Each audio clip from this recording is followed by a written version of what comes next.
그 인도에는 아마 우리 계절로 한 2월부터 한 3개월 정도는 비가 너무 많이 내려서 스님들이 두루 유행하시면 수행하기가 어려워요. 특히나 비가 많이 내려서 다니기도 어려울 뿐 아니라 그 습한 곳에서 벌레 같은 것이 많이 생겨서 벌레를 밟아 죽일 수도 있고 또 괜한 독충에 해를 입을 수도 있으니까 우기 석 달 동안은 밖으로 유행하지 않고 스님들이 한 곳에 모여서 안거 수행을 합니다. 이거는 봄철에 안거 수행을 한번 하고 3개월 정도 만행을 하면서 수행을 하시다가 또다시금 3개월 좀 안거 수행을 해서 1년에 2번의 안거를 하시도록 제정하셨어요. 그래서 그 처음에 제자들이 적은 경우에는 부처님을 중심으로 한 도량에서 같이 정진을 했지만 부처님께서 제자들을 교화를 하시고 그 제자들이 또 제자들을 교화하면서 이미 수천 명의 제자들이 생긴지라 기원정사나 중림정사 같은 하나의 수행 도량에서는 다 수용할 수가 없었기 때문에 각각의 인연처에서 각각의 안거를 하게 되었어요. 그리고는 그 안거 하는 동안 이번에 내가 어떤 수행을 할까라고 부처님께 직접 수행의 주제를, 수행의 방편을 부처님께 청하여 수행의 방편을 받아서 안거 수행을 하기 위해서 여러 지역의 스님들이 안거 전에 부처님을 찾아왔어요.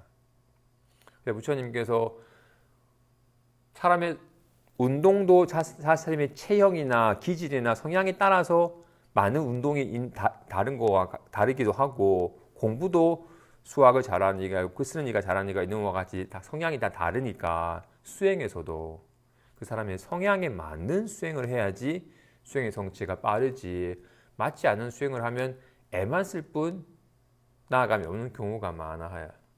부처님께서 먼저 욕종이 강한 부류들에게는 부정관을 닦아라고 하셨어요.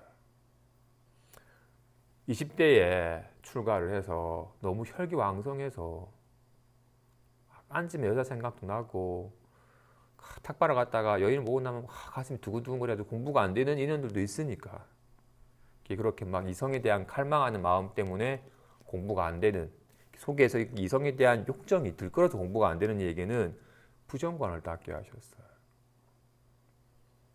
당장 이렇게 우리가 살아있으니까 이렇게 움직이는데 이런 정신의 작용이 그친 몸뚱이, 예를 들어서 식물인간이 되었거나 또는 죽어서 시체가 된 몸, 정신의 작용이 없는 몸은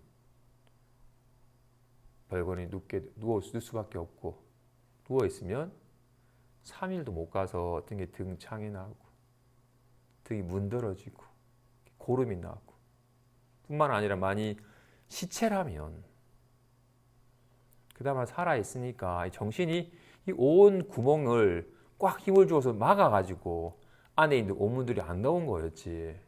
정신의 기능이 노화여서 모든 구멍을 꽉 째고 있던 구멍이 늘어져 버리면 똥오줌이 입에서 침물이 콧물이 눈물이 흘러나오게 돼요. 점차 가만히 있는 몸은 늘어져 가지고 창이 생기고 고름이 생기고 문드러져서 피고름이 나오고 며칠 안 가서 구더기가 생기고 구더기가 파맞고 또 몸속에 온갖 대장과 위장에 있던 음식물들이 점차 부패해서 부풀어 오르고 가스가 되어가지고 온 구멍으로 나오면 그 악취가 상상 못한 악취와 더러운 것들이 가득 차니 몸뚱이는 그와 같은 것임을 지금 정신이 자꾸 가리고 숨기고 꾸며서 아름다운 것처럼 보이는 것일 뿐 정신의 기능이 그친 몸뚱이는 온갖 더러운 걸로 가득하다. 참으로 탐할 만한 게 아니다 라는 부정관을 통해서 이성에 대한 욕정의 마음이 들끓어가지고 공부가 장애가 되는 사람들에게는 부정관을 닦게 하셨어. 반면에 자신의 상이 너무나도 강해서 내 뜻대로 안 되면 막 버럭 화를 내는 성냄이 강한 부류에게는 자비관을 닦아라고 했어. 가장 먼저 사실 우리는 다 자신을 위하지만 도박하는 사람은 자신을 안 돌봐요. 자신의 몸이 상하는지도 내 마음이 막 불안하고 들끓는 마음이 되는지도 내 삶이 피폐해지는지도 돌보지 않은 채 도박에 빠져가지고 자신을 돌보지 않아요. 쾌락에 빠진 사람입니다. 그 쾌락을 느끼기 위해서 마약을 하는 사람은 몸을 죽이고 불안을 더 야기하고 삶을 피폐하게 하건만 그런 쾌락을 주는 사람 또한 자신을 돌보지 않아요. 그래서 먼저 자비관을 닦는 이는 가장 먼저 자신을 돌보는 거예요. 내 몸이 건강하기를, 내 몸이 경직되지 않고 긴장이 풀려서 내 몸이 점차 느슨해지고 유연해져서 편안해지기를, 내 몸이 건강하기를. 그래서 내 삶이 온갖 위협으로부터 벗어나서 내 삶이 안전하여 편안해지기를, 나아가서 내 마음이 정말로 평온하고 행복하기를.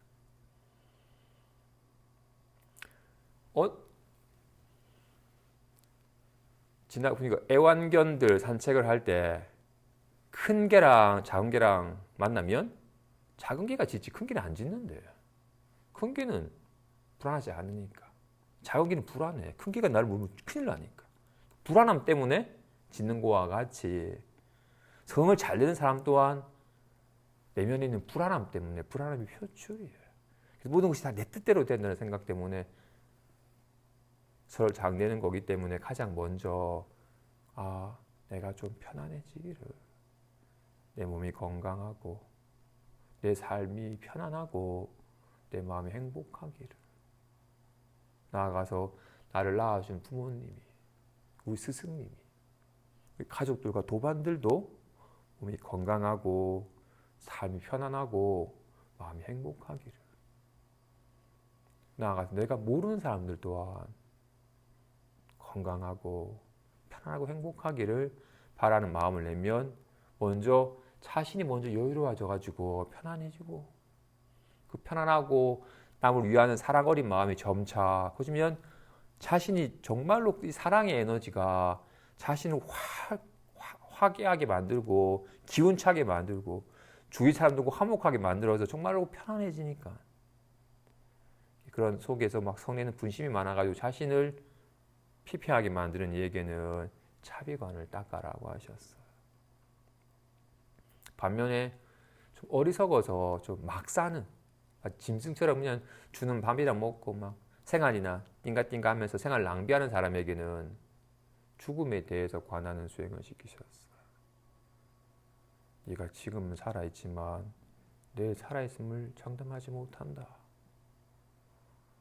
가난한 자도 죽지만 저 왕도 죽는다. 아무것도 못해 무지랭이도 죽지만 저 대학자도 죽는다. 못난 놈도 죽지만 잘난이도 죽는다. 이 세상에 죽음을 피할 수 있는 이는 없다. 너 또한 죽을 거다. 죽음이 목전에 있음을 알면 내게 남겨진 삶이 얼마나 소중한지를 돌아보게 되어서 삶을 소중히 여기게 되니 죽음에 대해서 관하는 수행을 시키기도 하셨어요.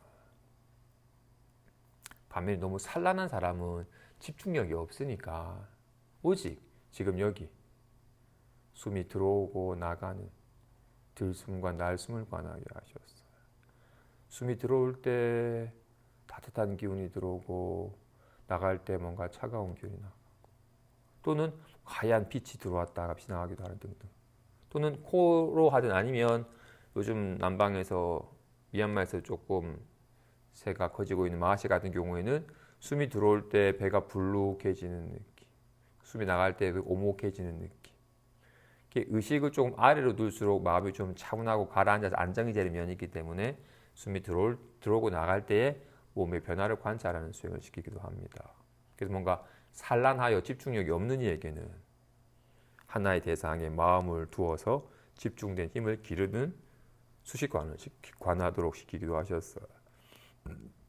반면에 신심이 지극하니 부처님을 보기만 해도 와, 너무나도 기쁘고 편안해지고 하는 얘기는 그런 부처님의 모습을, 부처님의 좀 온화하고 자비로운 모습을 마음속에 각인을 시켜서 그림을 그리든 형상을 조성하든 확실하게 눈을 늘 부처님을 가까이에서 눈을 감아도 부처님이 떠오르도록 해서 늘 오직 부처님의 모습, 온화한 모습과 부처님의 자비로운 덕성을 늘 염함으로써 점차 부처님을 닮아가고 부처님과 같이 되어가는 식의 연불수행을 하도록 권하기도 하셨어요. 반면에 좀 지적인 조망이 짙은 이에게는 모든 것은 다 사대가 화합하여 이루어진 거다. 이 컵도 흙에 물을 빚어서 불을 떼어서 바람을 불어 당겨서 그릇이 된 것이고, 이것만이 아니라 온갖 음식도, 음식 이루어진 몸도 다 사대가 화합하여서 잠깐 이루어진 거다. 머리카락도, 눈고, 코도, 입도, 손도 다 사대가 화합하여서 이루어진 것이고, 그리고는 다들 흩어져 버리는 거니까 모든 것은 다 인연 화합하여 잠깐 나타난 모양이 붙여진 가명일 뿐 다 사대로 돌아가 버린 실체가 있는 게 아니다. 인연이 된 동안 잠깐 생겼다 이름하고 인연이 흩어지면 사라졌다 이름하는 것이 부실 뿐 무엇도 실체가 있는 것은 아니다. 참으로 무상한 것이다 라는 걸 조망하도록 지적인 조망을 통해서 사대의 분석을 통해서 실체가 없음을 자각토록 하는 수행을 시키기도 하셨어요. 이렇게 사람의 성향에 따라서 부처님은 딱 보시면 알지만 세월이 지나서 이렇게 직접 그 사람의 성향을 단번에 통찰로 알아차리는 스승이 적어졌을 때는 이렇게 사람의 성향을 파악하는 여러 가지 장치들이 있더라고요. 뭐 흙밭을 걸어가도 시켰더니 어떤 이는 성질이 급해서 앞발이 늘 달리듯이 걸으니까 앞발이 흙이 발자국 가서 앞발 쪽에 힘이 실리는 거, 이건 성질이 급한 사람이구나. 반면에 늘 지근지근하고 체중이 뒤로 걸린 사람은 늘 느긋하고 좀 나른한 게으른 사람은 뒤축에 힘이 실린다든지 등등등으로 그 사람의 성향을 파악하고 성향에 맞는 방편을 주셨답니다. 아무튼 지금 부처님 계시니까 수많은 지역의 제자들이 와서 부처님께 직접 수행 방편을 받아서 수행하고자 찾아왔고, 부처님께서 다양한 근기의 성향에 맞추어서 다양한 수행 방편을 주셨답니다.